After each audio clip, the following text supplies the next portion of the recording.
ইতিহাস বইয়ের যে 4 নম্বর যে অধ্যায়টি রয়েছে দিল্লি সুলতানি তুর্ক আফগান শাসন, এই অধ্যায়ের উপর আমরা সমস্ত রকমের ইম্পর্টেন্ট সাজেশন কোশ্চেন আলোচনা করব। তো আর বেশি কথা না বলে ভিডিওটা শুরু করা যাক। তো এখানের এমসিকিউ কোশ্চেনগুলো পরপর আমরা দেখে নেব। সবার প্রথম দেখো একের দাগে কি কোশ্চেন আছে, মোহাম্মদ ঘুরি মারা গেলে তার বিজিত অঞ্চলগুলি ভাগ হয়ে যায় কয়ের অপশানে আছে দুজন অনুচরের মধ্যে, ক্ষয়ের অপশানে আছে 3 জন অনুচরের মধ্যে, গয়ের অপশানে আছে 4 জন অনুচরের মধ্যে এবং ঘয়ের অপশানে আছে 5 জন অনুচরের মধ্যে। তো এখানে সঠিক অ্যান্সার হবে 4 জন অনুচরের মধ্যে। এরপর নেক্সট আমরা 2 এর দাগের কোশ্চেনটি কি আছে দেখে নেব। 2 এর দাগের কোশ্চেনটি কি আছে, বখতিয়ার খলজি শাসক হন, কয়ের অপশানে আছে বাংলাদেশ, ক্ষয়ের অপশানে আছে উজ এর, গয়ের অপশানে আছে মুলতানের এবং ঘয়ের অপশানে আছে গজনীর। তো এখানে সঠিক অ্যান্সার হবে বাংলাদেশের। এরপরে 3 এর দাগের কোশ্চেন কি আছে, খুতবা কথাটির অর্থ হলো, কয়ের অপশানে আছে ভাষণ, ক্ষয়ের অপশানে পবিত্র, গয়ের অপশানে কবিতা এবং ঘয়ের অপশানে তীর্থ। তো এখানে সঠিক অ্যান্সার হবে ভাষণ। এরপরে নেক্সট কোশ্চেন কি আছে আমরা দেখে নেব। 4 এর দাগের কোশ্চেন কি আছে, ইলতুৎমিশ খলিফার কাছ থেকে অনুমোদন পান, কয়ের অপশানে আছে 1220 খ্রিস্টাব্দে, ক্ষয়ের অপশানে আছে 1225 খ্রিস্টাব্দে, গয়ের অপশানে আছে 1229 খ্রিস্টাব্দে এবং ঘয়ের অপশানে আছে 1230 খ্রিস্টাব্দে। তো এখানে সঠিক অ্যান্সার হবে 1229 খ্রিস্টাব্দে। এরপরে নেক্সট আমরা 5 এর দাগের কোশ্চেনটি দেখে নেব। 5 এর দাগের কোশ্চেনটি কি আছে, রাজিয়া অমুসলমান প্রজাদের উপর থেকে করেছিলেন যে কর, কয়ের অপশানে আছে জাকাত, ক্ষয়ের অপশানে আছে সিজিয়া এবং গয়ের অপশানে আছে খামস এবং ঘয়ের অপশানে আছে করবি। তো এখানে সঠিক অ্যান্সার হবে সিজিয়া। এরপরে 6 এর দাগের কোশ্চেন কি আছে, বন্দে গান ই চিন্নল গানি শব্দের অর্থ, কয়ের অপশানে আছে 40 জন বান্দা, ক্ষয়ের অপশানে আছে 40 জন দাস, গয়ের অপশানে আছে 40 জন রাজা এবং ঘয়ের অপশানে 40 জন সেনা। তো এখানে সঠিক অ্যান্সার হবে 40 জন বান্দা। এরপরে নেক্সট কোশ্চেন কি আছে আমরা দেখে নেব। 7 এর দাগের কোশ্চেন কি আছে, প্রথম যে সুলতান দক্ষিণাত্য ক্ষমতা বিস্তারে মন দেন তিনি হলেন, কয়ের অপশানে আছে বলবন, ক্ষয়ের অপশানে আছে আলাউদ্দিন খলজি, গয়ের অপশানে আছে ফিরোজ শাহ তুগলক এবং ঘয়ের অপশানে আছে ইব্রাহিম লোদি। তো এখানে সঠিক অ্যান্সার হবে আলাউদ্দিন খলজি। এরপরে 8 এর দাগ, 8 এর দাগের কোশ্চেন কি আছে, ইবন বতুতা ভারতে এসেছিলেন, কয়ের অপশানে আছে পারস্য থেকে, ক্ষয়ের অপশানে আছে আফ্রিকা থেকে, গয়ের অপশানে চীন থেকে এবং ঘয়ের অপশান আমেরিকা থেকে। তো এখানে সঠিক অ্যান্সার হবে আফ্রিকা থেকে। এরপরে নেক্সট কোশ্চেন কি আছে আমরা দেখে নেব। 9 দাগের কোশ্চেনটি কি আছে, পানিপথের যুদ্ধের পর ভারতে প্রতিষ্ঠিত হয়, কয়ের অপশানে আছে সুলতানি শাসনের, ক্ষয়ের অপশানে আছে মুঘল শাসনের, গয়ের অপশানে আছে ব্রিটিশ শাসনের এবং ঘয়ের অপশানে আছে হিন্দু শাসনের। তো এখানে সঠিক অ্যান্সার হবে মুঘল শাসনের। এরপরে নেক্সট কোশ্চেন কি আছে আমরা দেখে নেব।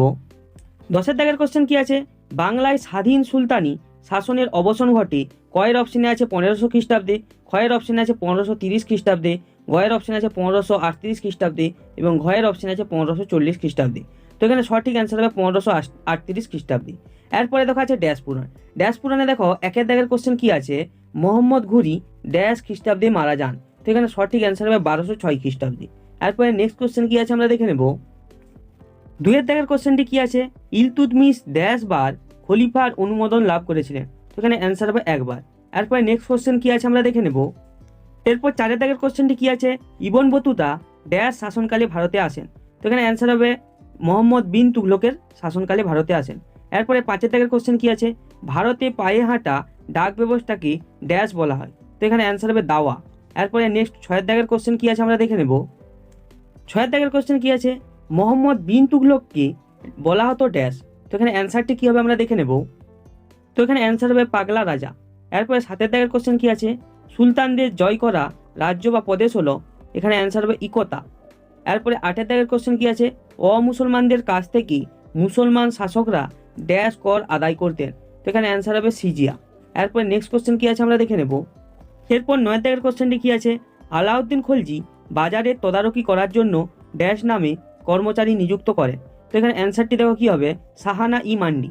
এরপরে 10 দাগের কোশ্চেন কি আছে, ড্যাশ খ্রিস্টাব্দে ইলিয়াস শাহ বাংলায় স্বাধীন শাসন প্রতিষ্ঠা করেন। তো এখানে অ্যান্সার হবে 1342। এরপরে নেক্সট কোশ্চেন কি আছে আমরা দেখে নেব। তো এরপর 11 দাগের কোশ্চেন কি আছে, সঙ্গম বংশের শ্রেষ্ঠ রাজা ছিলেন ড্যাশ। তো এখানে অ্যান্সার হবে দ্বিতীয় দেবরায়।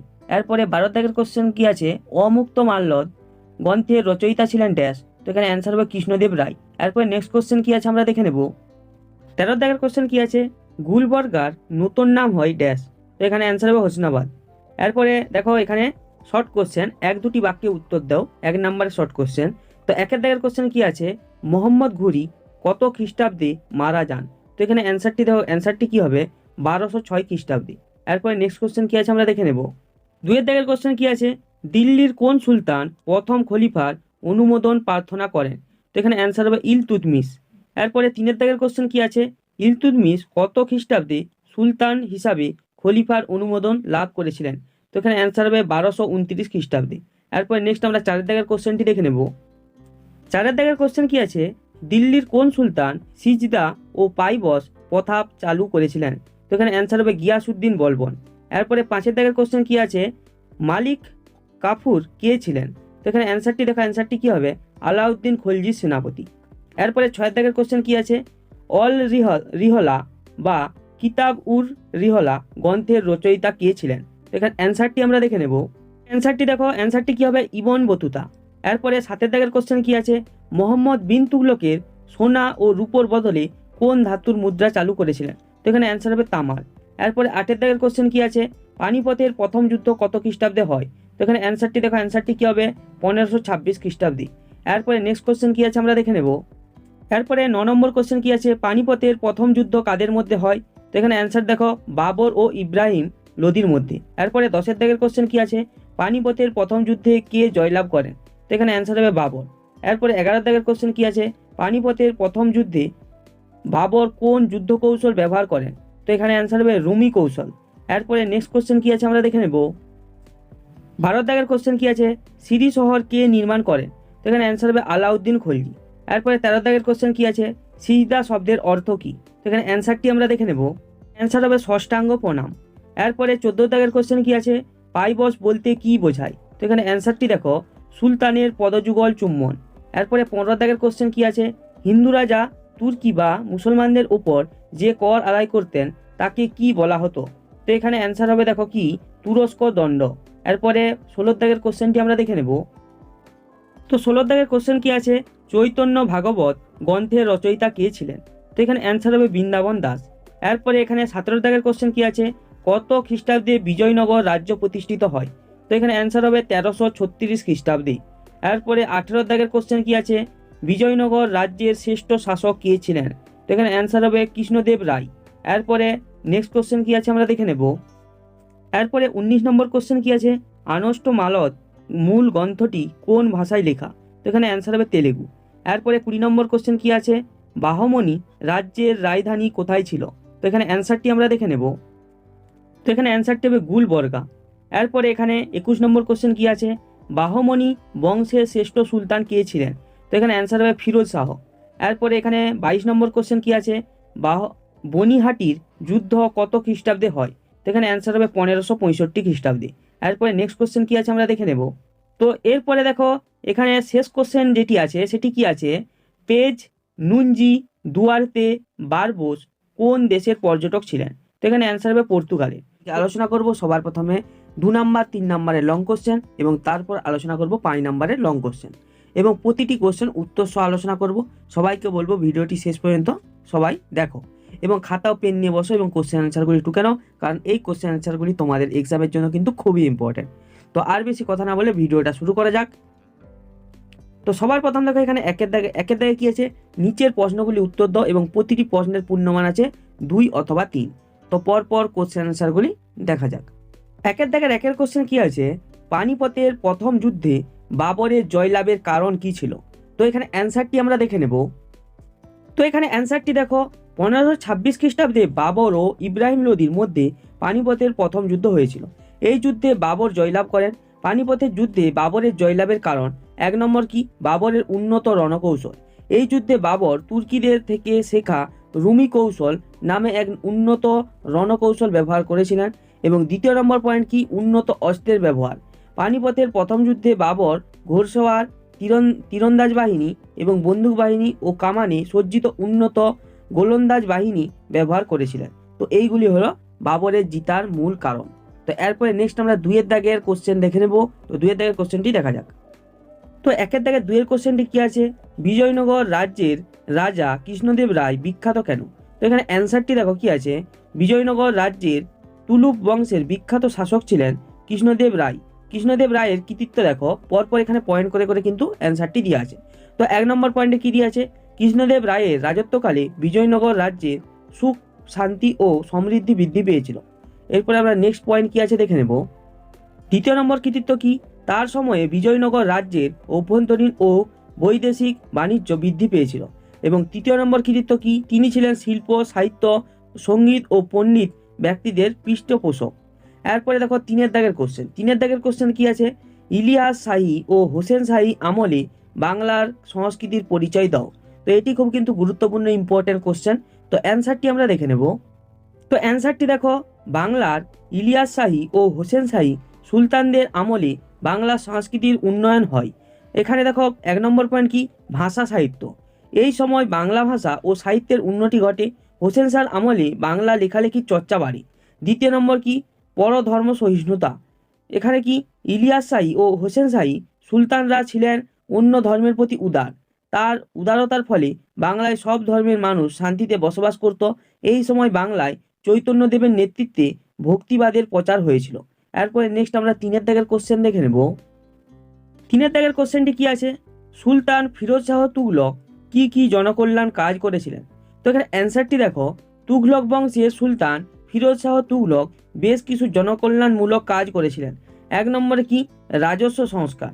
ফিরোজ শাহ তুগলক ইসলামীয় রীতি অনুসারে যেসব কর আদায় করা হতো তা বাতিল করেছিল। দ্বিতীয় নম্বর কি? দরিদ্রের উন্নতি। ফিরোজ শাহ তুগলক দরিদ্রের অর্থ দিয়ে সাহায্য করতেন। এরপরে নেক্সট হচ্ছে 3 নম্বর জনকল্যাণমূলক কাজ যেটি আছে সেটি আমরা দেখব। 3 নম্বর কি? বেকার সমস্যার সমাধান। ফিরোজ শাহ তুগলক বেকারদের চাকরি দেওয়ার জন্য একটি দপ্তর খুলেছিলেন। এরপর দেখো 4 দাগের কোশ্চেন কি আছে? আলাউদ্দিন খলজি কিভাবে মোগল আক্রমণের মোকাবিলা করেন? তো এখানে অ্যান্সারটি আমরা দেখে নেব। তো এখানে অ্যান্সারটি দেখো কি আছে? আলাউদ্দিন খলজি ছিলেন খলজি বংশ তথা দিল্লি সুলতানির শ্রেষ্ঠ সম্রাট। ভারতে সুলতানি শাসনের অন্যতম প্রধান সমস্যা ছিল মোগল আক্রমণ। সুলতান আলাউদ্দিন খলজির সময় মোগলরা 2 বার দিল্লি আক্রমণ করে। আলাউদ্দিন খলজি মোগল আক্রমণ মোকাবিলার জন্য বিভিন্ন ব্যবস্থা গ্রহণ করেন।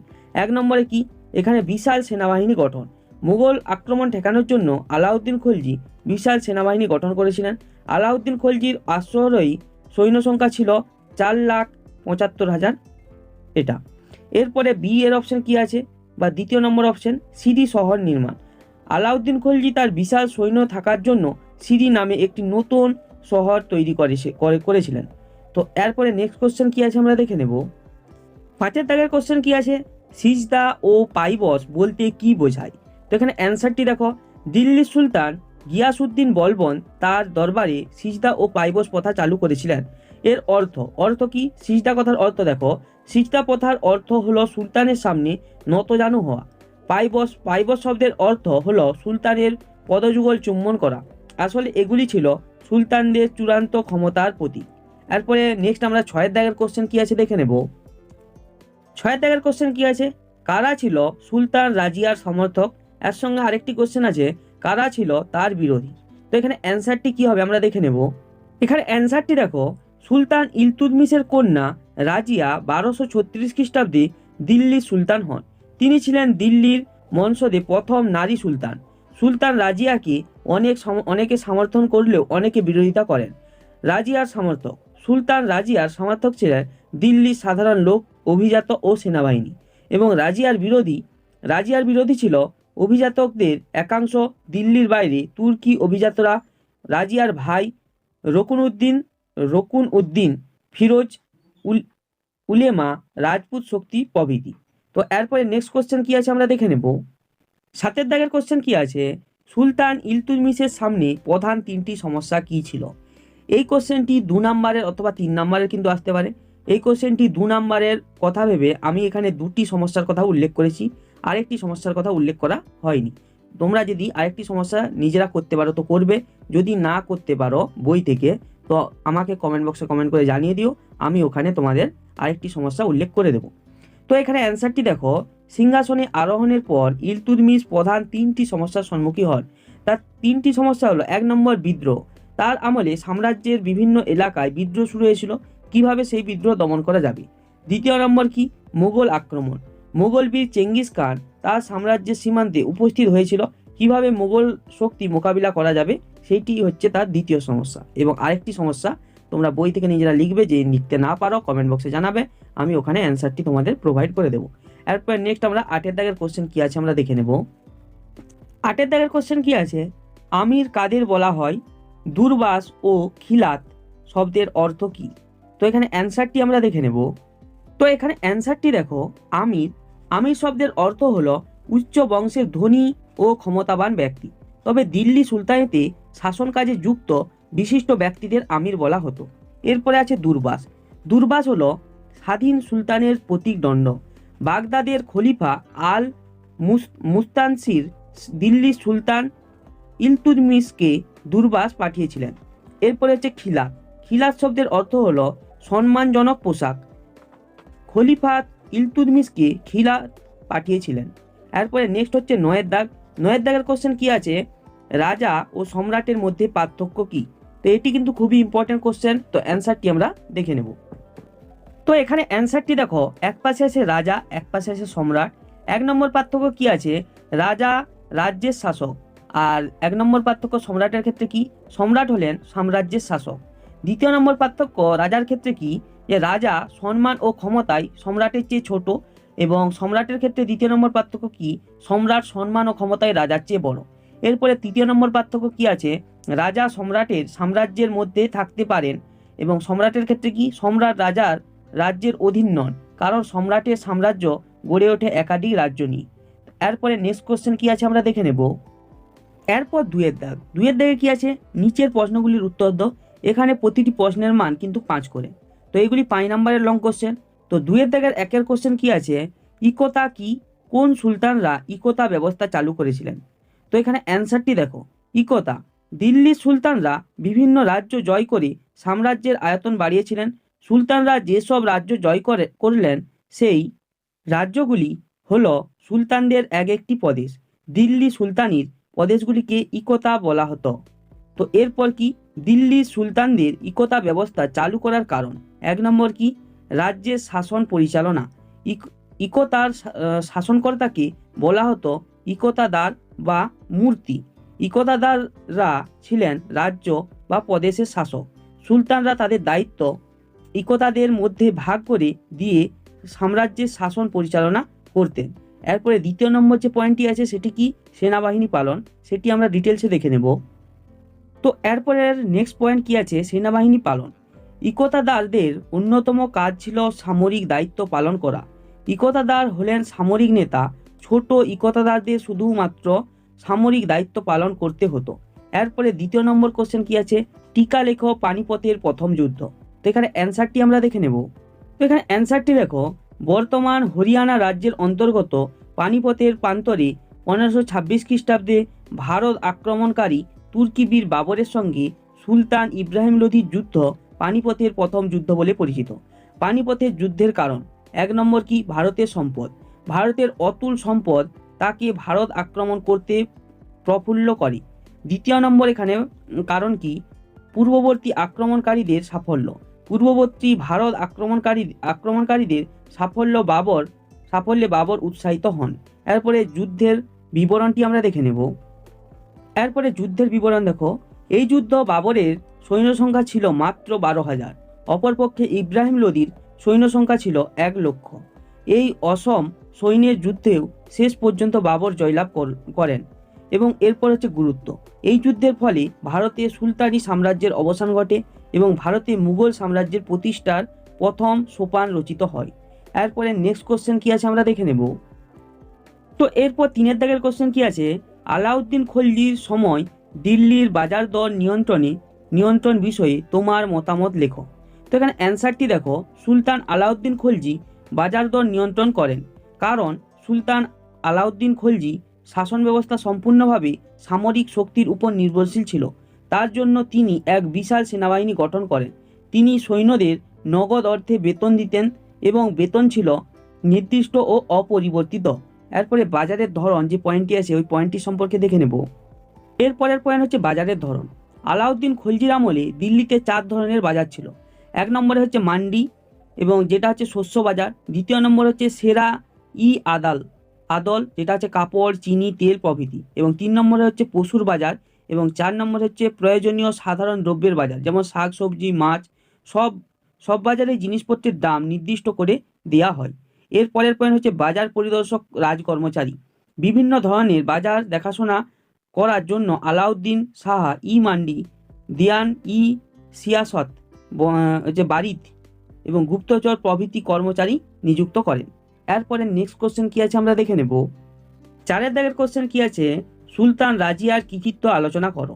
তো এখানে অ্যান্সারটি দেখো, রাজিয়া ছিলেন ভারতের মধ্যযুগের একমাত্র নারী যিনি দিল্লি সুলতানি সিংহাসনে আরোহণ করেন। কৃতিত্ব: শাসন কার্য পরিচালনা, যুদ্ধবিদ্যা এবং প্রজাবাৎসল্য সব দিকেই রাজিয়ার কৃতিত্বের পরিচয় দিয়েছিলেন।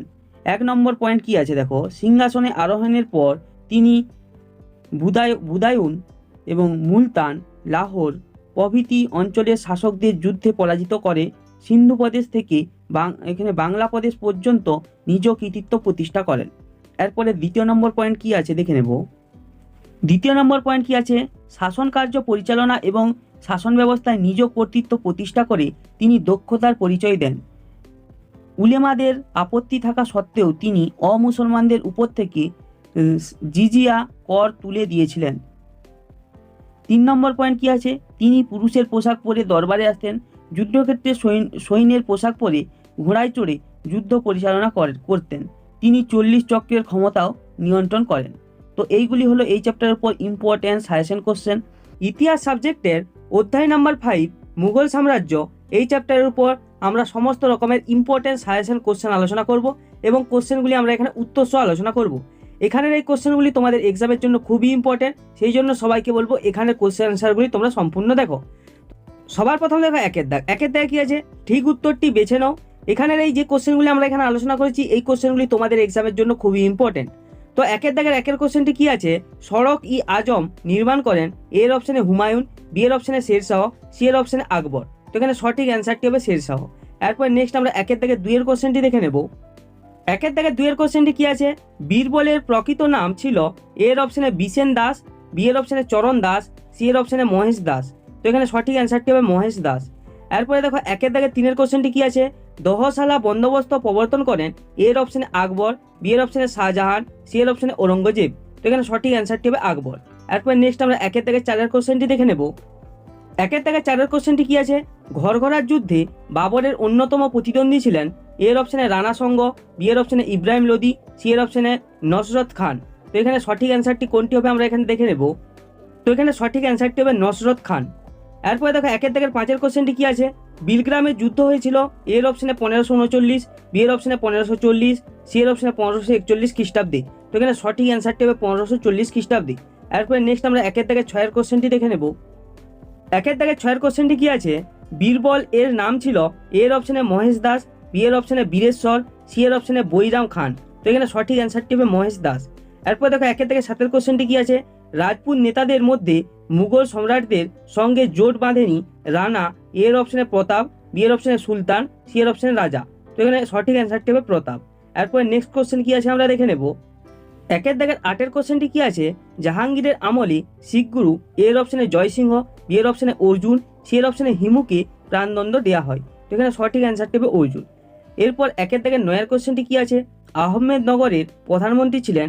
এর অপশনে টোডরমল, বি এর অপশনে মালিক অম্বর, সি এর অপশনে বৈরম খান। তো এখানে সঠিক অ্যান্সারটি হবে মালিক অম্বর। এরপরে নেক্সট কোশ্চেন কি আছে আমরা দেখে নেব। এরপরে 2 দাগ। 2 দাগে কি আছে, শূন্যস্থান পূরণ করো। এই চ্যাপ্টারের উপর যে সমস্ত ইম্পর্টেন্ট শূন্যস্থান পূরণগুলো তোমাদের এক্সামে আসে সেগুলো আমরা এখানে আলোচনা করেছি। তো 2 দাগের 1 কোশ্চেন কি আছে, আদিল শাহের প্রধানমন্ত্রী হিমু ড্যাশ দখল করেছিলেন। তো এখানে অ্যান্সারটি হবে দিল্লি দখল করেছিলেন। এরপর দেখো 2 দাগের 2 এর কোশ্চেনটি কি আছে, আকবর ড্যাশ যুদ্ধে আফগানদের হারিয়ে দেন। তো এখানে অ্যান্সারটি হবে পানিপথের দ্বিতীয় যুদ্ধে। এরপরে নেক্সট আমরা 2 দাগের 3 এর কোশ্চেনটি দেখে নেব। 2 দাগের 3 এর কোশ্চেনটি কি আছে, মুঘলরা কান্দাহারের ওপর নিয়ন্ত্রণ হারায় ড্যাশ আমলে। তো এখানে অ্যান্সার হবে শাহজাহানের আমলে। এরপরে 1 দাগের 4 এর কোশ্চেনটি কি আছে, মুঘলরা বিজাপুর ও গোলকোন্ডা দখল করে ড্যাশ রাজত্বকালে। তো এখানে অ্যান্সার হবে ঔরঙ্গজেবের রাজত্বকালে। এরপরে নেক্সট আমরা 2 দাগের 5 এর কোশ্চেনটি দেখে নেব। এরপরে দেখো 3 দাগ আছে। 3 দাগে আছে ঠিক না ভুল লেখো। তো এই চ্যাপ্টারের উপর যে সমস্ত ঠিক ভুল নির্বাচনগুলো তোমাদের এক্সামে আসে সেগুলোই আমরা এখানে কিন্তু আলোচনা করেছি। তো পরপর এখানের কোশ্চেন অ্যান্সারগুলি দেখো। 3 দাগের 1 কোশ্চেন কি আছে, দাগ ও হুলিয়া ব্যবস্থা চালু রাখেন শেরশাহ। তো এখানে স্টেটমেন্টটি হবে ঠিক। এরপরে নেক্সট আমরা 3-এর দাগে 2-এর কোশ্চেনটি দেখে নেব। 3-এর দাগে 2-এর কোশ্চেনটি কি আছে, 1576 খ্রিস্টাব্দে হলদিঘাটির যুদ্ধে আকবর রানা প্রতাপকে পরাজিত করেছিলেন। তো এখানে স্টেটমেন্টটি হবে ঠিক। এরপরে এখানে 3-এর দাগে 3-এর কোশ্চেনটি কি আছে, মনসবদারি ও জায়গিরদারি ব্যবস্থা বংশানুক্রমিক ছিল। তো এখানে স্টেটমেন্টটি হবে ভুল। এরপরে নেক্সট আমরা 4-এর দাগের কোশ্চেন অ্যান্সারগুলি দেখে নেব। তো এরপর আছে 4-এর দাগ। 4-এর দাগে কি আছে, দু একটি শব্দে উত্তর দাও। তো এই চ্যাপ্টারের উপর যে সমস্ত ইম্পর্টেন্ট শর্ট কোশ্চেনগুলো তোমাদের এক্সামে আসে সেগুলো আমরা এখানে আলোচনা করেছি এবং কোশ্চেনগুলি আমরা এখানে উত্তর সহ আলোচনা করেছি। তো 4-এর দাগের 1-এর কোশ্চেনটি কি আছে, পানিপথের প্রথম যুদ্ধ কত খ্রিস্টাব্দে হয়? তো এখানে অ্যান্সারটি হবে 1526 খ্রিস্টাব্দে। এরপরে 4-এর দাগের 2-এর কোশ্চেনটি কি আছে, পানিপথের প্রথম যুদ্ধ কাদের মধ্যে হয়? তো এখানে অ্যান্সারটি হবে বাবর ও ইব্রাহিম লোদির মধ্যে। এরপরে নেক্সট 4-এর দাগের আমরা 3-এর কোশ্চেনটি দেখে নেব। এরপর 3-এর দাগের কোশ্চেনটি কি আছে, বাবর কত খ্রিস্টাব্দে বাদশাহ উপাধি নেন? তো এখানে অ্যান্সারটি হবে 1507 খ্রিস্টাব্দে। এরপরে দেখো 4-এর দাগের কোশ্চেনটি কি আছে, শের খান দিল্লির শাসন ক্ষমতা অধিকার করার পর কি উপাধি নিয়েছিলেন? তো এখানে অ্যান্সারটি আমরা দেখে নেব। তো এখানে অ্যান্সার হবে শাহ। এরপরে দেখো 5-এর দাগের কোশ্চেনটি কি আছে, গ্র্যান্ড ট্রাঙ্ক রোডের পূর্ব নাম কি ছিল? তো এখানে অ্যান্সার হবে সড়ক ই আজম। এরপরে দেখো 6-এর দাগের কোশ্চেন কি আছে, হিমু কে ছিলেন? তো এখানে অ্যান্সারটি হবে আদিল শাহের সেনাপতি। এরপরে নেক্সট আমরা 7 নম্বর কোশ্চেনটি দেখে নেব। 7-এর দাগের কোশ্চেনটি কি আছে, হলদিঘাটের যুদ্ধ কত খ্রিস্টাব্দে হয়েছিল? তো এখানে অ্যান্সারটি হবে 1576 খ্রিস্টাব্দে। এরপরে 8-এর দাগের কোশ্চেনটি কি আছে, হলদিঘাটির যুদ্ধ কাদের মধ্যে হয়? তো এখানে অ্যান্সারটি হবে আকবর ও রানা প্রতাপ সিংহের মধ্যে। এরপরে নেক্সট আমরা 9-এর দাগের কোশ্চেনটি দেখে নেব। 9-এর দাগের কোশ্চেনটি কি আছে, আকবরের আমলের একজন বিখ্যাত ঐতিহাসিকের নাম লেখো। তো এখানে অ্যান্সার হবে আবুল ফজল। এরপরে 10-এর দাগের কোশ্চেনটি কি আছে, শাহজাহানের পূর্ব নাম কি ছিল? তো এখানে অ্যান্সারটি আমরা দেখে নেব। তো এখানে অ্যান্সারটি হবে খুররম। এরপরে দেখো 11 দাগের কোশ্চেনটি কি আছে, রাঠোর যুদ্ধ কত খ্রিস্টাব্দে হয়েছিল? তো এখানে অ্যান্সার হবে 1679 খ্রিস্টাব্দে। এরপরে দেখো 12 দাগের কোশ্চেনটি কি আছে, জিজিয়া কর পুনঃপ্রবর্তন করেছিলেন কোন মুঘল সম্রাট? তো এখানে অ্যান্সারটি হবে ঔরঙ্গজেব। এরপরে নেক্সট কোশ্চেন কি আছে আমরা দেখে নেব। তো 13 দাগের কোশ্চেনটি কি আছে, মালিক অম্বর কে? তো এখানে অ্যান্সারটি হবে আহমেদনগরের প্রধানমন্ত্রী। এরপরে 14 দাগের কোশ্চেনটি কি আছে, দিন ই ইলাহি ধর্মমতের প্রবর্তক কে ছিলেন? তো অ্যান্সারটি হবে আকবর। সবার প্রথম 1 নম্বর ইম্পর্টেন্ট কোশ্চেনটি কি আছে, সুলহ ই কুল কি অথবা দিন ই ইলাহি কি? তো এখানে অ্যান্সারটি আমরা দেখে নেব।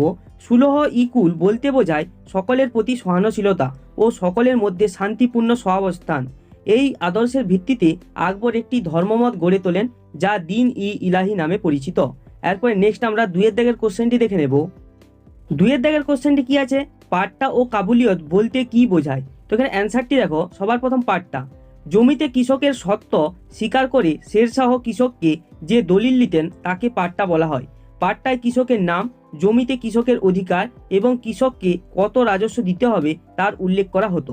কাবুলিয়ত, কৃষক নির্দিষ্ট রাজস্ব দেওয়ার কথা কাবুল করে শেরশাহকে যে দলিল দিত তাকে কাবুলিয়ত বলা হয়। তো এইটি হলো এই কোশ্চেনের অ্যান্সার। এরপরে নেক্সট আমরা 3-এর দাগের কোশ্চেনটি দেখে নেব। এরপর 3-এর দাগের ইম্পর্টেন্ট কোশ্চেনটি কি আছে, টিকা লেখো মনসবদারি প্রথা। তো এখানে অ্যান্সারটি দেখো, মুঘল সম্রাট আকবর ভারতে মনসবদারি প্রথা প্রবর্তন করেছিলেন। মনসব কথার অর্থ হলো পদমর্যাদা। মনসব পদমর্যাদার অধিকারী কর্মচারীদের মনসবদার বলা হতো। প্রত্যেক মনসবদার সরকার নির্দিষ্ট বেতন পরিবর্তে সেনা ও ঘোড়া রাখতেন এবং সরকারের অনুগত থাকতেন। এই প্রথাকে মনসবদারি প্রথা বলা হয়। এরপর দেখো 4 নম্বর কোশ্চেনটি কি আছে, বাদশাহ বা পাদশাহ বলতে কি বোঝায়? তো এখানে অ্যান্সারটি দেখো, ফরাসি পাদ শব্দের অর্থ প্রভু, শাহ শব্দের অর্থ শাসক বা রাজা। এখানে পাদ ও শাহ শব্দ দুটি পাশাপাশি একসাথে ব্যবহার করা হয়েছে খুব শক্তিশালী শাসক বোঝানোর জন্য। 1507 খ্রিস্টাব্দে বাবর কাবুলে থাকার সময় পাদশাহ উপাধি নিয়েছিলেন। এরপর নেক্সট আমরা 5-এর দাগের ইম্পর্টেন্ট কোশ্চেনটি দেখে নেব। 5-এর দাগের কোশ্চেনটি কি আছে, যাবতী কি? তো এখানে অ্যান্সারটি দেখো, যাবতী মুঘল যুগে ভারতবর্ষের অর্থনীতি ছিল মূলত কৃষি প্রধান। তাই মুঘল সম্রাট আকবর বুঝেছিলেন যে ভালোভাবে শাসন পরিচালনা করতে হলে ভূমি রাজস্ব ব্যবস্থার উপর নিয়ন্ত্রণ প্রয়োজন। সম্রাট আকবর নতুনভাবে জমি জরিপ করার এবং তার ভিত্তিতে রাজস্ব নির্ধারণ করেন। জমি জরিপ করে রাজস্ব ধার্য করার পদ্ধতিকে যাবতী বলা হয়। এরপরে নেক্সট আমরা 6-এর দাগের কোশ্চেনটি দেখে নেব। 6-এর দাগের কোশ্চেনটি কি আছে, মুঘল সম্রাট আকবরের কৃতিত্ব আলোচনা করো। এইটি তোমাদের জন্য সব থেকে ইম্পর্টেন্ট লং কোশ্চেন। তো এখানে দেখো আমরা অ্যান্সারটি পয়েন্ট করে করে আলোচনা করেছি। টোটাল এখানে 4টি পয়েন্ট আমরা এখানে আলোচনা করেছি। তো সবার প্রথম দেখো তার কৃতিত্ব সাম্রাজ্য বিস্তার। আকবর সিংহাসনে আরোহণের পর তিনি সমগ্র উত্তর ভারত, মধ্য ভারত ও দক্ষিণ ভারতের এক বিস্তীর্ণ অঞ্চল জয় করেন। দ্বিতীয় নম্বর কি মনসবদারি প্রথা। আকবর মনসবদারি প্রথা প্রবর্তন করেন। এর ফলে সেনাবাহিনীর ক্ষমতা, দক্ষতা বৃদ্ধি পায় এবং মুঘল রাজতন্ত্র শক্তিশালী হয়। এরপরে আমরা 3 নম্বর পয়েন্টটি দেখে নেব। 3 নম্বর পয়েন্টটি কি সুশাসন প্রবর্তন। আকবরের শাসন ব্যবস্থার আদর্শ ছিল মানব কল্যাণ। তিনি তার বিশাল সাম্রাজ্যে সুশাসন প্রতিষ্ঠার জন্য সুবিন্যস্ত কেন্দ্রীয় ও প্রাদেশিক শাসন প্রতিষ্ঠা করেন। এরপরে 4 নম্বর কি ধর্মীয় উদারতা। সম্রাট আকবর ছিলেন পরধর্ম সহিষ্ণু সম্রাট। জাতি ধর্মের ভেদাভেদ মুছে তিনি দিন ইলাহি প্রবর্তন করেন এবং হিন্দুদের জিজিয়া কর ও তীর্থকর তুলে দেন। এরপরে নেক্সট আমরা 7 দাগের ইম্পর্টেন্ট কোশ্চেনটি দেখে নেব। 7 দাগের ইম্পর্টেন্ট কোশ্চেনটি কি আছে, মুঘল শাসকদের রাজপুত নীতিতে কি কি মিল ও অমিল ছিল তা বর্ণনা করো। অথবা দিয়ে কোশ্চেনটি এরকম আকারেও থাকতে পারে, আকবর থেকে ঔরঙ্গজেব পর্যন্ত মুঘল শাসকদের রাজপুত নীতির মিল ও অমিল কি ছিল। তো এটিও তোমাদের ক্ষেত্রে খুবই ইম্পর্টেন্ট কোশ্চেন। তো এখানে অ্যান্সারটি তোমরা দেখে নাও। তো এখানে সবার প্রথম মিলগুলি দেখে নাও। 1 নম্বরে কি আকবর থেকে ঔরঙ্গজেব পর্যন্ত সকল মুঘল সম্রাটগণ রাজপুতদের মনসব প্রদান করে মনসবদারি প্রথার আওতায় আনতে চেয়েছিলেন। দ্বিতীয় নম্বর কি আকবর থেকে শাহজাহান পর্যন্ত মুঘল সম্রাটগণ রাজপুত পরিবারে বিবাহ করে উভয়ের সম্পর্ককে সুদৃঢ় করেছিলেন। এরপরে আমরা অমিলগুলি দেখে নেব। এরপর দেখো অমিল। 1 নম্বরে কি মুঘল সম্রাট আকবর রাজপুতদের উপর থেকে জিজিয়া কর ও তীর্থকর নিষিদ্ধ করেছিলেন, কিন্তু মুঘল সম্রাট ঔরঙ্গজেব পুনরায় রাজপুতদের উপর জিজিয়া কর আরোপ করেছিলেন। দ্বিতীয় নম্বর অমিলটি কি ঔরঙ্গজেবের পূর্ববর্তী মুঘল সম্রাটগণ রাজপুতদের প্রতি ধর্মীয় সহিষ্ণুতার নীতি গ্রহণ করেছিলেন, কিন্তু ঔরঙ্গজেব রাজপুতানা অঞ্চলে প্রায় 200টি মন্দির ধ্বংস করে তাদের শত্রুতে পরিণত হয়েছিলেন। তো এইগুলি হলো এই চ্যাপ্টারের ক্ষেত্রে ইম্পর্টেন্ট লং কোশ্চেন। আজকে আমরা ক্লাস 7-এর ইতিহাস সাবজেক্টের যে 6 নম্বর অধ্যায়টি রয়েছে নগর, বণিক ও বাণিজ্য, এই চ্যাপ্টারের উপর আমরা সমস্ত রকমের ইম্পর্টেন্ট সাজেশন কোশ্চেন আলোচনা করব, যেগুলি তোমাদের এক্সামের জন্য খুবই গুরুত্বপূর্ণ। আমরা এই ভিডিওতে সমস্ত রকমের শর্ট কোশ্চেন এবং সমস্ত রকমের লং কোশ্চেনগুলি এখানে আলোচনা করব। তো এখানে দেখো সবার প্রথম দেখো 1 দাগ। 1 দাগে কি আছে, 2-1টি শব্দে উত্তর দাও। এই চ্যাপ্টারের উপর যে সমস্ত ইম্পর্টেন্ট শর্ট কোশ্চেনগুলি তোমাদের এক্সামে আসে সেগুলো আমরা এখানে আলোচনা করেছি। তো পরপর কোশ্চেন অ্যান্সারগুলি তোমরা দেখে নাও এবং খাতায় তোমরা টুকে নাও, কারণ এই কোশ্চেনগুলি তোমাদের এক্সামের জন্য খুবই গুরুত্বপূর্ণ। তো পরপর কোশ্চেন অ্যান্সারগুলি তোমরা দেখো। তো সবার প্রথম দেখো 1 দাগের 1 কোশ্চেনটি কি আছে, সিরি শহরটির প্রতিষ্ঠাতা কে ছিলেন। তো এখানে অ্যান্সারটি হবে আলাউদ্দিন খলজি। এরপর দেখো 1 দাগের 2 কোশ্চেনটি কি আছে, হোজ ই আলাই এর পরে কি নাম হয়। তো এখানে অ্যান্সারটি হবে হোজ ই খাস। এরপর নেক্সট আমরা 1 দাগের 3 কোশ্চেনটি দেখে নেব। 1 দাগের 3 কোশ্চেনটি কি আছে, সম্রাট আকবর কোথায় তার নতুন রাজধানী প্রতিষ্ঠা করেছিলেন। তো এখানে অ্যান্সারটি হবে ফতেহপুর সিকরি। এরপরে দেখো 1 দাগের 4 কোশ্চেনটি কি আছে, মোহর তৈরি হতো কি দিয়ে। তো এখানে অ্যান্সারটি হবে সোনা। এরপরে নেক্সট আমরা 1 দাগের 5 কোশ্চেনটি দেখে নেব। 1 দাগের 5 কোশ্চেনটি কি আছে, টঙ্কা তৈরি হতো কোন ধাতু দিয়ে। তো এখানে অ্যান্সারটি আমরা দেখে নেব। তো এখানে অ্যান্সারটি হবে রূপো। এরপরে 6 দাগের কোশ্চেনটি কি আছে, জিতল তৈরি করা হতো কোন ধাতু দিয়ে। তো এখানে অ্যান্সার হবে তামা। এরপরে 7 দাগের কোশ্চেনটি কি আছে, মুঘল আমলে ভারতের প্রধান বন্দর কোনটি ছিল। তো এখানে অ্যান্সার হবে সুরাট। এরপরে নেক্সট আমরা 1 দাগের 8 কোশ্চেনটি দেখে নেব। 8 দাগের কোশ্চেনটি কি আছে, স্যার টমাস রো কোন মুঘল সম্রাটের রাজসভায় দূত হয়ে এসেছিলেন। তো এখানে অ্যান্সারটি হবে জাহাঙ্গীরের। এরপরে 9 দাগের কোশ্চেনটি কি আছে, দাদন বলতে কি বোঝায়। তো এখানে অ্যান্সার হবে অগ্রিম। এরপরে নেক্সট আমরা 1 দাগের 10 কোশ্চেনটি দেখে নেব। এরপরে দেখো 2 দাগ। 2 দাগে কি আছে, সঠিক উত্তরটি নির্বাচন করো। এমসিকিউ কোশ্চেনের সেট। এই চ্যাপ্টারের উপর যে সমস্ত এমসিকিউ কোশ্চেনগুলি তোমাদের এক্সামে আসে সেগুলো আমরা এখানে আলোচনা করেছি। তো পরপর এখানের কোশ্চেন অ্যান্সারগুলি তোমরা দেখে নাও। 2 দাগের 1 কোশ্চেনটি কি আছে, মুঘল সম্রাট আকবরের তৈরি নতুন রাজধানী হলো। এর অপশনে ফতেহপুর সিকরি, বি এর অপশনে নতুন দিল্লি, সি এর অপশনে আগ্রা। তো এখানে সঠিক অ্যান্সারটি হবে ফতেহপুর সিকরি। এরপর নেক্সট আমরা 2 দাগের 2 কোশ্চেনটি দেখে নেব। 2 কোশ্চেনটি কি আছে, সুফি সাধকদের পীঠস্থান হওয়ার জন্য দিল্লির নাম হয়। এর অপশনে নিজামুদ্দিন, বি এর অপশনে হজরত ই দিল্লি, সি এর অপশনে ফতেহপুর। তো এখানে সঠিক অ্যান্সারটি হবে হজরত ই দিল্লি। এরপরে এখানে 3 দাগের কোশ্চেনটি কি আছে, লালকেল্লা তৈরি করতে সে সময়ে এর অপশনে 91 লক্ষ, বি এর অপশনে 51 লক্ষ, সি এর অপশনে 81 লক্ষ টাকা খরচ হয়েছিল। তো এখানে সঠিক অ্যান্সারটি হবে 91 লক্ষ। এরপরে নেক্সট আমরা 4 দাগের কোশ্চেনটি দেখে নেব। চারের দাগের কোশ্চেনটি কি আছে? এর অপশনে সুলতানি, বি এর অপশনে প্রাচীন, সি এর অপশনে মুঘল যুগে প্রথম চরকায় সুতো কেটে কাপড় বোনা শুরু হয়েছিল। তো এখানে সঠিক অ্যান্সারটি হবে সুলতানি। এরপরে দেখো পাঁচের দাগের কোশ্চেনটি কি আছে? মুঘল আমলে ভারতে আমদানি হতো, এর অপশনে হাতি, বি এর অপশনে ঘোড়া, সি এর অপশনে মশলা। তো এখানে সঠিক অ্যান্সারটি হবে ঘোড়া। এরপরে নেক্সট কোশ্চেন কি আছে আমরা দেখে নেব। এরপরে দেখো এখানে 2 নাম্বার ও 3 নাম্বারের গুরুত্বপূর্ণ যে প্রশ্নগুলি তোমাদের এক্সামে আসে সেগুলো আমরা এখানে আলোচনা করেছি। তো সবার প্রথম দেখো এখানে 1 নম্বর যে কোশ্চেনটি আছে সেটি কি আছে? দাদন বলতে কি বোঝায়? বাণিজ্যিক চাষ কি? তো এখানে অ্যান্সারটি আমরা দেখে নেব। তো এখানে অ্যান্সারটি দেখো দাদন। দাদন শব্দের অর্থ অগ্রিম। ইউরোপীয় বণিকরা ভারতীয়দের দাদন বা অগ্রিম অর্থ বা কাঁচামাল দিয়ে উৎপাদিত সামগ্রী কম দামে কিনে নিত। এরপর দেখো বাণিজ্যিক চাষ। বাংলার চাষিরা সাধারণত ধান চাষ করত। বাংলায় ইউরোপীয় বণিকদের আসার ফলে বাংলার চাষিদের অনেকে ধান চাষের পরিবর্তে আফিম ও রেশমের চাষ শুরু করে। বাজারে বিক্রি করে বেশি লাভ করার জন্য যেসব ফসল চাষ করা হতো তাকে বাণিজ্যিক চাষ বলা হতো। এরপরে নেক্সট আমরা 2 দাগের কোশ্চেনটি দেখে নেব। এরপর 2 দাগের ইম্পর্টেন্ট কোশ্চেনটি কি আছে? মুঘল শাসকরা কিভাবে ব্যবসা বাণিজ্যে উৎসাহ দিতেন? তো এখানে অ্যান্সারটি দেখো আমরা পয়েন্ট করে করে আলোচনা করেছি। সবার প্রথম দেখো, প্রথমত সম্রাটগণ বণিকদের ব্যবসা বাণিজ্যের জন্য কুঠি বানানোর অনুমতি দিয়ে সহায়তা করতেন। সম্রাটগণ বণিকদের নিরাপত্তা দিতেন। দ্বিতীয়ত কি? সম্রাটগণ বণিকদের কাছ থেকে মাত্র 2.5 থেকে 5% হারে শুল্ক নিতেন। এরপরে আমরা 3 নম্বর পয়েন্টটি দেখে নেব। তৃতীয়ত মুঘল সম্রাটগণ প্রচুর রাস্তা নির্মাণ করেছিলেন। রাস্তার ধারে প্রচুর সারাইখানা বা বিশ্রামাগার নির্মাণ করে বণিকদের সুবিধা করেছিলেন। এরপরে নেক্সট আমরা 3 দাগের ইম্পর্টেন্ট কোশ্চেনটি দেখে নেব। এরপর 3 দাগের ইম্পর্টেন্ট কোশ্চেনটি কি আছে? কসবা শব্দের অর্থ কি? দিল্লির আশেপাশের কসবাগুলি কীরকম ছিল? তো এখানে অ্যান্সারটি দেখো, কসবা। কসবা শব্দের অর্থ হলো শহরতলি বা মূল শহরের পাশে গড়ে ওঠা ছোট্ট শহর। দিল্লির আশেপাশের কসবা। দিল্লির আশেপাশের অনেক কসবা বা শহরতলি গড়ে উঠেছিল, এগুলিকে ছোট শহরও বলা যায়। এরপরে 4 দাগের ইম্পর্টেন্ট কোশ্চেনটি কি আছে? কেন সুলতানদের সময়কার পুরনো দিল্লির ধীরে ধীরে ক্ষয় হয়েছিল? তো এখানে অ্যান্সারটি আমরা দেখে নেব। তো এখানে অ্যান্সারটি দেখো পয়েন্ট করে করে এখানে আলোচনা করা আছে। পুরনো দিল্লির অবক্ষয়ের কারণ, সবার প্রথম মুঘলদের রাজধানীর পরিবর্তন। সুলতানদের পরবর্তীকালে মুঘল শাসকগণ দিল্লি থেকে বিভিন্ন জায়গায় রাজধানী স্থানান্তরিত করেছিলেন।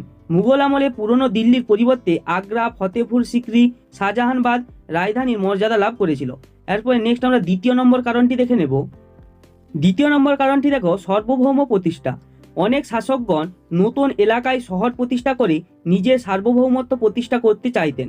এজন্য সম্রাট শাহজাহান পুরনো দিল্লি থেকে দূরে শাহজাহানবাদ শহর প্রতিষ্ঠা করেছিলেন। এরপরে নেক্সট আমরা 5 দাগের ইম্পর্টেন্ট কোশ্চেনটি দেখে নেব। 5 দাগের ইম্পর্টেন্ট কোশ্চেনটি কি আছে? কেন, কোথায় শাহজাহানবাদ শহরটি গড়ে উঠেছিল? তো এখানে অ্যান্সারটি দেখো, শাহজাহানবাদ শহর প্রতিষ্ঠার কারণ, মুঘল সম্রাট শাহজাহানবাদ সুলতানি আমলে গড়ে ওঠা ধ্বংসপ্রাপ্ত দিল্লি শহরে রাজধানী গড়ে তুলতে চায়নি। তিনি নতুন এলাকায় শাহজাহানবাদ শহরটি প্রতিষ্ঠা করেন 1639 খ্রিস্টাব্দে। শাহজাহানবাদ শহরটির অবস্থান, সম্রাট শাহজাহান প্রতিষ্ঠিত শাহজাহানবাদ শহরটি গড়ে উঠেছিল যমুনা নদীর পশ্চিমে একটি উঁচু জায়গায়। এরপর এখানে 6 দাগের ইম্পর্টেন্ট কোশ্চেনটি কি আছে? কিভাবে মধ্যযুগের ভারতে শহর গড়ে উঠত? তো সবার প্রথম দেখো যে কারণটি সেটা হচ্ছে অর্থনৈতিক কারণ। মধ্যযুগে অনেক শহর গড়ে উঠেছিল যেগুলি ছিল ব্যবসা বাণিজ্যের প্রধান কেন্দ্র। এরপর নেক্সট আমরা 2 নম্বর কারণটি দেখে নেব। 2 নম্বর কারণটি হচ্ছে রাজনৈতিক ও প্রশাসনিক কারণ। মধ্যযুগে রাজধানীকে কেন্দ্র করে শহর গড়ে উঠত। সুলতান বা বাদশাগণ অনেক সময় নতুন নতুন রাজধানী শহর তৈরি করতেন। মুঘল যুগে গড়ে উঠেছিল আগ্রা, ফতেপুর সিকরি, শাহজাহানবাদ প্রভৃতি শহর। এবং 3 নম্বর যে কারণটি সেটি হচ্ছে ধর্মীয় কারণ। মধ্যযুগে ধর্মীয় স্থান, মন্দির বা মসজিদকে ঘিরে প্রচুর তীর্থযাত্রী আসার ফলে শহর গড়ে উঠত। এরপরে নেক্সট আমরা 5 নম্বরের ইম্পর্টেন্ট কোশ্চেনগুলি দেখে নেব। এখানে আমরা এবার 5 নম্বরের গুরুত্বপূর্ণ প্রশ্নগুলি এখানে আলোচনা করব। সবার প্রথম দেখো 1 নম্বর কোশ্চেনটি কি আছে? মুঘল যুগের একটি প্রধান বন্দরের নাম উল্লেখ করো। এই সময়ে ভারতের প্রধান একটি আমদানি ও একটি রপ্তানি পণ্যের নাম লেখো। মুঘল যুগে ভারতের বাণিজ্য বিস্তারের 2টি কারণ নির্ণয় করো। তো এই কোশ্চেনটি আমরা এখানে উত্তরটি আলোচনা করব এই কোশ্চেনের। তো উত্তরটি তোমরা দেখো। তো এখানে অ্যান্সারটি দেখো, মুঘল যুগের একটি প্রধান বন্দরের নাম হলো সুরাট। এই বন্দরের মাধ্যমে এশিয়া, আফ্রিকা, ইউরোপের বিভিন্ন দেশের সঙ্গে সমুদ্র বাণিজ্য চলত। এবং এখানে দেখো নেক্সট যে কোশ্চেনটি আছে তার উত্তরটি দেখো, মুঘল আমলে ভারতের একটি প্রধান আমদানি দ্রব্য হলো ঘোড়া। এবং দ্বিতীয় নম্বর কোশ্চেনটির অ্যান্সার দেখো, মুঘল আমলে ভারতের একটি প্রধান রপ্তানি দ্রব্য হলো বস্ত্র। এরপরে নেক্সট আমরা যে কারণগুলি আছে বাণিজ্য বিস্তারের, সেই কারণগুলি আমরা দেখে নেব। তো এবার দেখো, মুঘল আমলে ভারতে বাণিজ্য বিস্তারের দুটি কারণ হলো, এক নম্বরে মুঘল সম্রাটদের সহযোগিতা। মুঘল সম্রাটগণ বণিকদের উৎসাহিত করার জন্য মাত্র 2.5% হারে শুল্ক আদায় করতেন। দ্বিতীয় নম্বর, যোগাযোগ ব্যবস্থার উন্নতি। মুঘল আমলে সড়কি আজম এবং অসংখ্য সড়ক নির্মিত হওয়ায় ব্যবসা বাণিজ্যের বিস্তারে সহায়ক হয়েছিল। এরপর নেক্সট আমরা দুইয়ের দাগের ইম্পর্টেন্ট কোশ্চেনটি দেখে নেব। দুইয়ের দাগের ইম্পর্টেন্ট কোশ্চেনটি কি আছে, দিল্লি সুলতানদের আমলে ব্যবসা বাণিজ্যের বিস্তার কেন ঘটেছিল? তো এখানে অ্যান্সারটি দেখো, এক নম্বর পয়েন্ট কি, আইন শৃঙ্খলার উন্নতি। সুলতানি আমলে ভারতে সুদৃঢ় শাসন প্রতিষ্ঠিত হয়েছিল। দিল্লি সুলতানদের আমলে দেশের আইন শৃঙ্খলার উন্নতি ঘটেছিল, যা ব্যবসা বাণিজ্যের বিস্তারে সহায়ক হয়। এরপরে দ্বিতীয় নম্বর পয়েন্টটি আমরা দেখে নেব।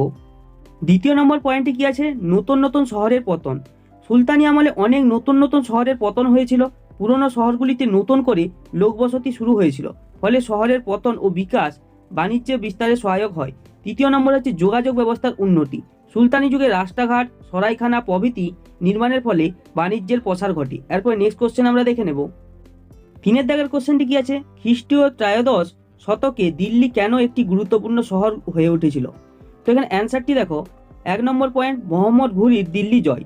মোহাম্মদ ঘুরি 1192 খ্রিস্টাব্দে তরাইয়ের দ্বিতীয় যুদ্ধে দিল্লি অঞ্চলে চৌহান রাজপুত বংশের রাজা তৃতীয় পৃথ্বীরাজ চৌহানকে পরাজিত করেন এবং দিল্লি দখল করেন। ফলে ত্রয়োদশ শতকের সূচনায় দিল্লি মোহাম্মদ ঘুরির দখলে থাকে। এবং দ্বিতীয় নম্বর পয়েন্টটি আমরা দেখে নেব। তারপরে দেখো, দিল্লিতে স্বাধীন সুলতানি রাজধানী প্রতিষ্ঠা। মোহাম্মদ ঘুরির মৃত্যুর পর 1206 খ্রিস্টাব্দে তার সেনাপতি কুতুবউদ্দিন আইবক দিল্লিতে স্বাধীন সুলতানি শাসক প্রতিষ্ঠা করেন। এটি ছিল সুলতানি আমলের প্রথম দিল্লি বা কুতুব দিল্লি, যা ক্রমে হয়ে ওঠে ভারতের রাজধানী শহর। তো এইগুলি হলো আজকের ইম্পর্টেন্ট কোশ্চেন, এগুলি তোমাদের পরীক্ষার জন্য খুবই ইম্পর্টেন্ট। ভিডিওটা যদি ভালো লেগে থাকে অবশ্যই একটা লাইক করো, চ্যানেলকে যদি সাবস্ক্রাইব না করে থাকো সাবস্ক্রাইব করো। তো দেখা হবে পরের কোনো নেক্সট ভিডিওতে।